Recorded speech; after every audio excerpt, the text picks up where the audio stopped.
What's up? What's up? All right, let me chill. What's up?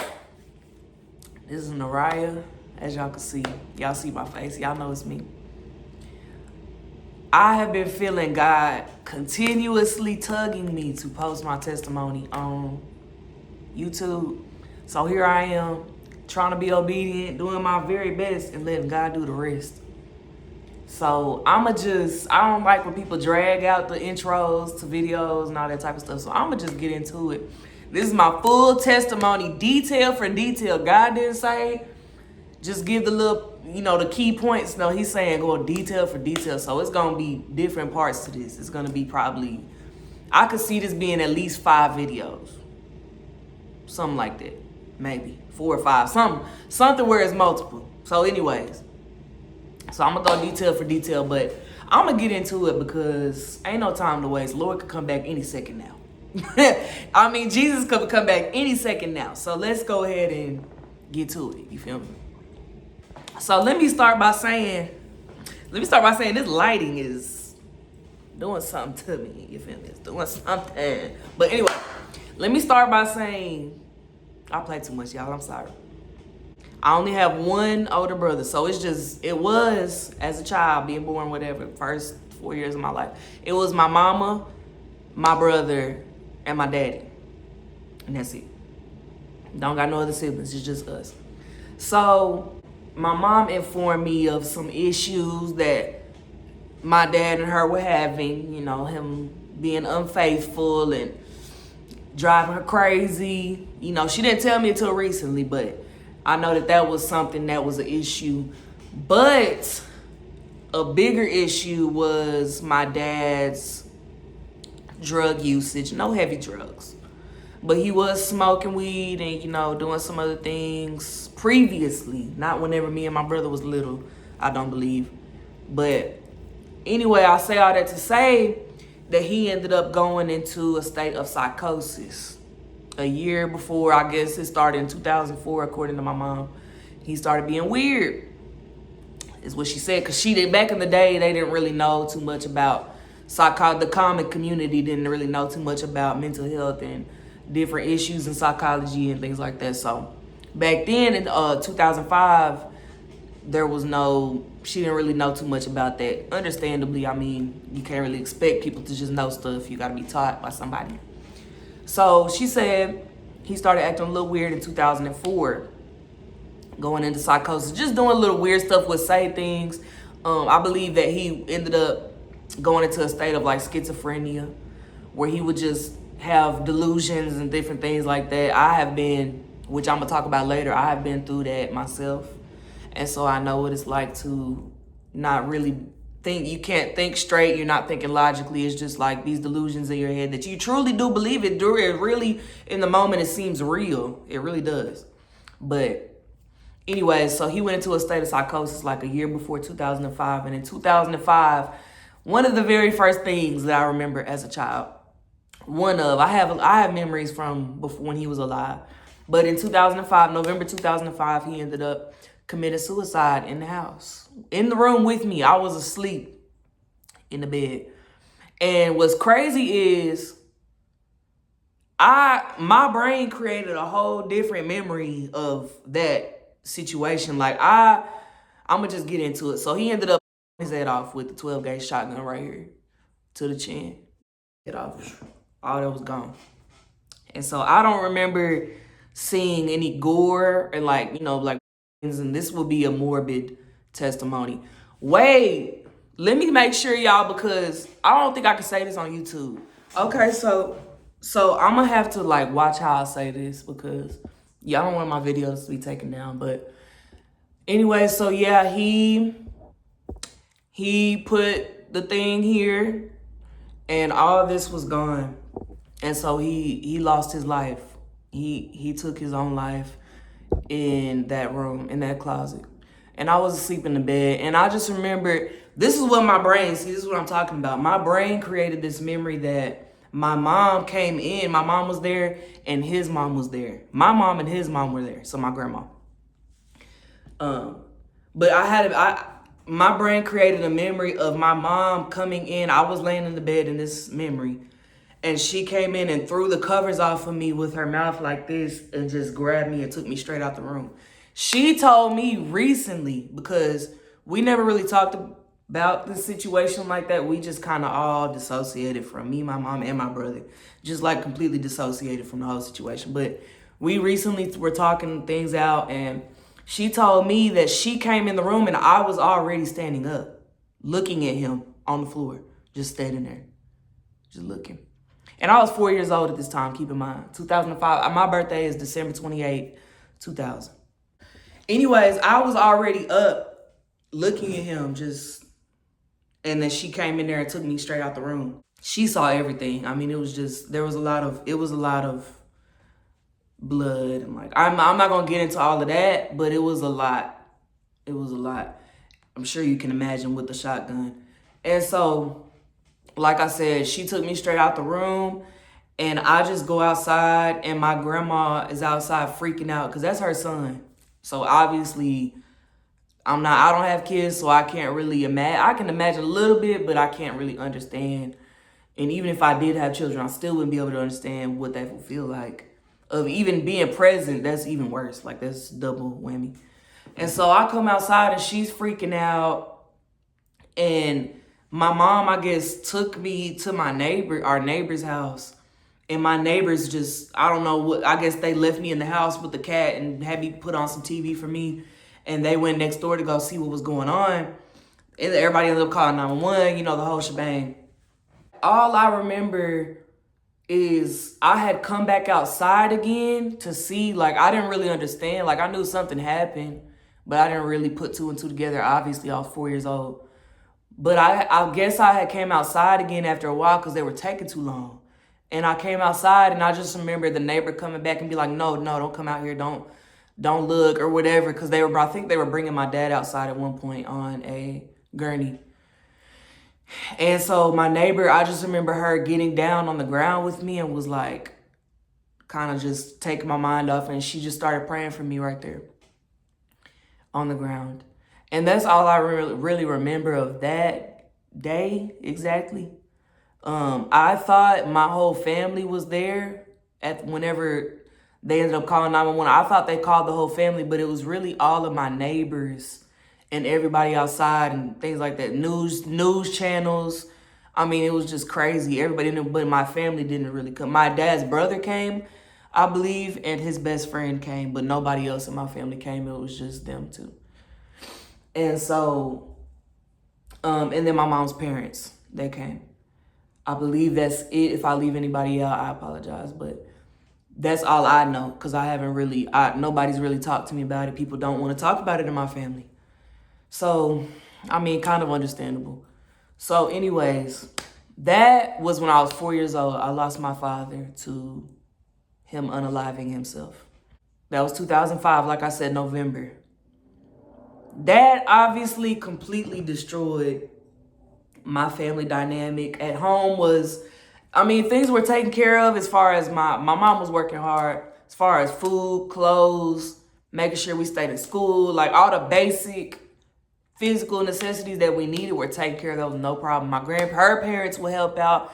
My dad's mom would help out as much as she could, because I have a lot of cousins and a lot of people in my dad's side of the family, and she couldn't take care of all of us if she wanted to.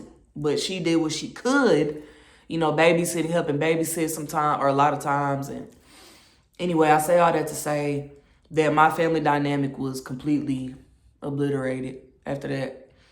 And so my mom, like I said, all the physical, she was working multiple jobs, barely was sleeping, I don't think. But all of our physical things were taken care of. And so I grew up in a very stuck up, like, bougie, pretty much bougie town, bougie people, stuck up people. Not everybody was bougie, and it was a lot of diversity though where I grew up. It was one of them towns where it was the suburbs. I grew up in the suburbs, and so but they were very, anyway, I ain't getting into all that. I'm just saying, that's the environment that I grew up in. And like I said, my mom, she kind of, after that happened, She went into a state of depression for years, understandably. And I didn't mention this. The day that my dad unalived himself, he ended up calling the police that morning, like literally an hour and a half before he unalived himself. Calling the police, talking about the TV was talking to him or something, like TV was talking to him, something, and the police had came, but they didn't do anything. They just left. And literally like an hour afterwards, he unalived himself. And so it was just me, my mom, and my dad's mom that was there, and him at the time. But I was in the room that he did it. And so anyways, like I said, my mom went into a state of depression and she, started drinking a lot, understandably, and was very, very much emotionally unavailable, mentally unavailable. And, so I didn't have any emotional support, mental support like that growing up. I didn't. And I grew up with 6 boys, my brother, Tuddy Max, Elijah Niles, and Keenan. So yeah, 6 dudes. I grew up around 6 dudes. We was always at my grandma's house, my dad's mom. Always at my grandma's, cutting up just bad. We was bad, Jesus have mercy. We was bad. I'm sorry, Grandma. But there were lots of good memories and bad ones that I have from growing up around 6 boys. But anyways, so, hey. So, I play too much, I'm sorry. So, yeah. And so my family dynamic, no, for real, my family dynamic was out of there. Like, my mom tried to take us to family counseling and different types of stuff, and it just wasn't working out like that. I was always good in school, though. I always took care of my grades. My grades, A's and B's. I only had 1 C on my high school diploma, just one. Everything else was A's and B's. And I'm going to get into that, but I don't know how I made it through high school, y'all. I mean, that was just the grace and mercy of God. It had to be, because ain't no way. Ain't no way ain't no way. But I made it, glory to God. And so, like I said, growing up around 6 boys, I was bullied a lot, y'all. I was bullied a lot, especially by my brother. And I'm not saying, like, just the normal sibling, little banter and the little, the little petty stuff. No, like, and still to this day, I pray he gets saved in Jesus' name. I was bullied, like, very hatefully by my brother, like, very hateful. And it's still. But I pray he gets saved in Jesus' name. Lord help him. So he was really mean to me growing up, and that made me be mean to other people. And I was a child. Like, now I take a responsibility for the things that I did when I got older. But as a child, like, that's all I knew was mean. Just be mean. And so I was a mean little kid. I would bully people. And I regret it now looking back. I was a kid, so, like, ain't really too much I can really say. But looking back, even, like, from high school, I was still mean in high school. I do regret, like, I had to apologize to some people. Or one person that I can remember. But anyways, so I grew up in a toxic, you could say, environment as far as that goes. But like I said, I was always good in school, and I really started, I was depressed. I grew up, I was thinking about unaliving myself at a very young age. Like, I was probably in 4th, 5th grade when I started thinking about unaliving myself, because I was a bully, but people would just be mean to me, like, for real. Even before I got mean like that, people used to be, like, really mean to me, like, just unnecessarily. And now I know it was the devil. Now I know. Using even kids. Yes, the devil will use children. Like, I know now, but people were really mean to me, seriously. Like, people would bully me at school. I remember I would come crying to my mom, like, Mom, take me out of this school, because people are, I'm telling you, people would be so mean to me. I never understood it up until I gave my life to Christ. Until I got to, and boys didn't used to like me. That was another thing I dealt with too, a lot of rejection. Boys did not, if boys did like me, they sure didn't make it known at all. They would be mean to me. I mean, it would just be, to me, in my head back then, boys didn't like me and I was ugly. And I sounded like a boy. My voice was deep. And I experienced a lot of rejection as a child, and that I think that contributed to a lot of my problems that I already had. Let alone my father wasn't here in the circumstances that it was under. And my brother, I've never gotten along with him, ever. So he's my only brother. And then, my mom going through the things that she was going through and partying a lot. My mom partied a lot, like a lot. And so I grew up in very much a party environment, always loud, having to go to sleep with music blasting through the whole house. Like that was the environment I grew up in. Having to be at home sometimes by myself at night because they would leave. If they were partying at the house, they would leave, go to the bar, like stuff like that. That was my childhood for a little minute until I got to high school is when it kind of chilled out after. Because that was 2005, I lost my dad. And I got to high school in 2015. So about 10 years, it took years. It took some years for my mom to really start to kind of chill out and was going to therapy. I believe she went to therapy a little bit. And so just for her to get to a point where she could live and be happy in some kind of sense, it was until I got to high school. And so when I did get to high school, I had been plotting to smoke weed until from 7th grade to high school, I was like, bro, I want to smoke weed. Like, I want to smoke weed. And now I'm looking back, I just wanted to medicate. Like, I just wanted to self-medicate. That's all that was, like self-medication. And so I was plotting until I got to high school. And in high school, the devil brought me my so-called best friend. And I met him, and he got me into smoking weed. I was smoking weed with him every weekend, and Lord, forgive me, Jesus. He's forgiven me. I'm covered in the blood now. But I would even go take money from Jesus. I'm so sorry. From my grandparents. Just a little thief. Lord forgive me, Jesus.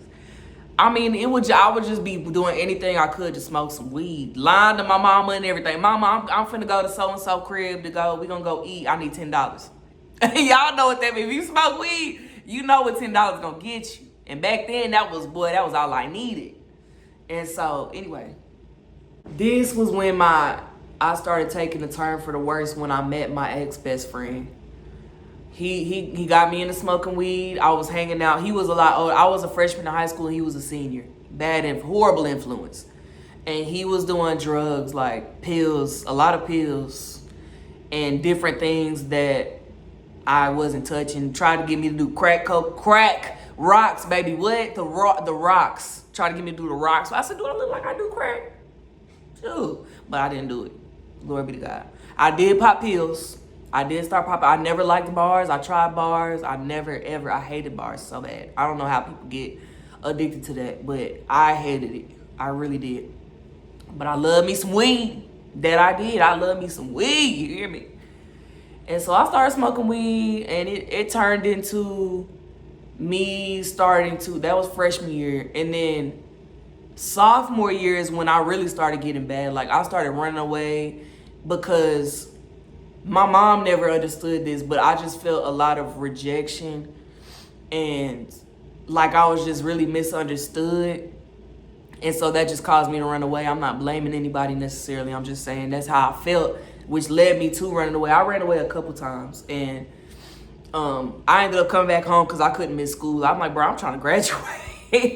I was going to run away, but I was not finna miss my high school diploma. That's what I was not going to do.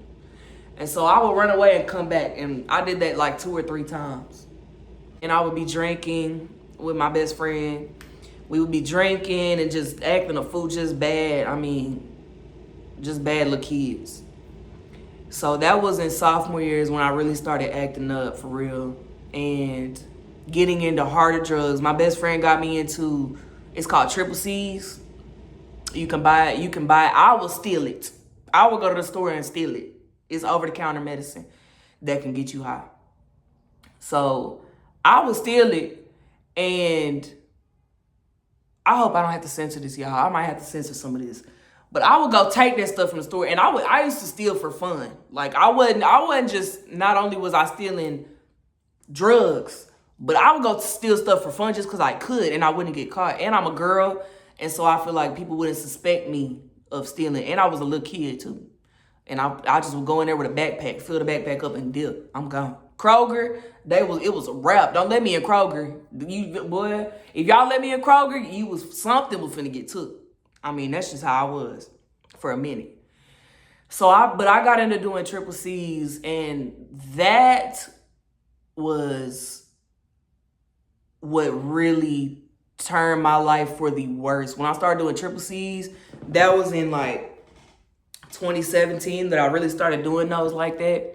That led me into doing them so much, because you start off doing like 6, then you go to like 8. Once you get used to that, go to like 8, then go to like 10, then go to like 12. So I was doing it so much that my body became used to that medication like that. And so if I didn't have access to go, because I didn't have a car, if I didn't have access to go steal some, I would go rummaging through my grandparents' medicine cabinets trying to find anything that had that chemical in it that would get you high. I'm looking. Mucinex. I'm looking through all the cough medicines and all that. Because the stuff that in there that would get you high is like a low-grade meth and like cough syrup. Like a mixture of both of them. And so, y'all, I was losing my mind. I was doing them drugs bad. Like, I was on them bad. Like, I don't even know. That's why I say I don't know how I made it through high school, because I was on them things bad. I would be in class like on 10, like on another planet. I don't know where I would be at. I remember one time I came to school so high, bruh, I literally felt like a robot. I couldn't even walk. People was looking at me like, are you good? I couldn't think straight. My vision was like sideways. I'm telling you, it was so bad, y'all. It was so bad. I was on them drugs bad, but I hated being sober. I hated it, especially as depressed as I was. I had to do something. I had to get high, do something, because I wasn't about to be sober in my brain. Anyways, I got on them drugs so bad, and you know what? I could feel myself slowly dying, like my organs shutting down. Because you do stuff like that, it's not just the stuff in it that gets you high. It's other chemicals in there too that's mixed in with it that you should not be taking so much. Boy, I was on them pills so bad. I could feel my body shutting down, like legit, slowly just shutting down. Like I would have no energy. I wouldn't want to get up. I couldn't eat. Like it was really bad. I was really skinny. I'm pretty sure like I was really skinny. And this is the best part, and I'm gonna end it with this for right now.